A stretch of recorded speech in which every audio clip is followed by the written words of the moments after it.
All right, let me ask you something. What if I told you that most of your most deeply held beliefs, well, that they aren't actually your own? It's a wild idea, right? Today, we're going to dive into this concept, the illusion of independent thought. And trust me, it might just change how you see your own mind. Okay, so just picture this. What if we could feed a super advanced AI every single human opinion ever expressed? I mean, all of it.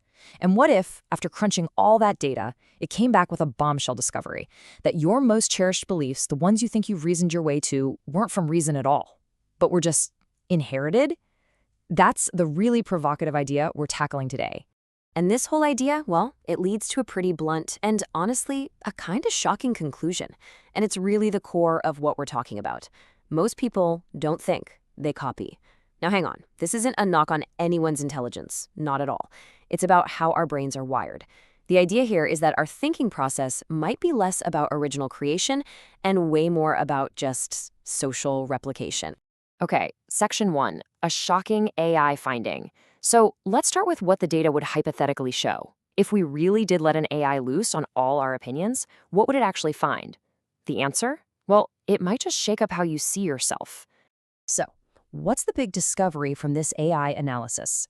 It really boils down to two huge things. First, it finds that our opinions are mostly socially inherited. And what that means is that truly original, independent thought, it's a statistical long shot. We're talking super rare, and this isn't just about small stuff, like your favorite brand of soda. It applies to the entire fabric of our belief systems. All right, section 2, the copy-paste mind. This whole idea brings us to a central concept here. What on earth does it actually mean to have a copy-paste mind? Let's break it down. So, socially inherited opinions, what are they? Basically, they're the beliefs we just kind of soak up from our surroundings, from our family, our friends, our culture. A really good way to think about it is like inheriting your eye color, but instead it's for your entire worldview. The key here, and this is important, is that these beliefs are adopted, not necessarily something we reasoned our way to from the ground up. Now, to make this feel a little more real, let's just throw out a hypothetical number. What if an analysis found that something like 95% of our thoughts are inherited this way? That's a huge and honestly a kinda unnerving number. It really paints a picture of just how tiny that window for truly original thought might actually be. Moving on to section 3, an uncomfortable idea.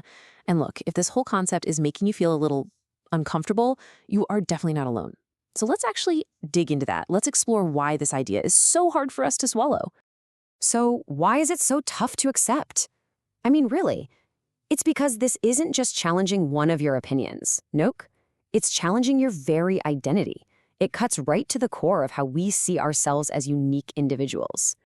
Think about it. We all like to see ourselves as these rational, independent thinkers, right?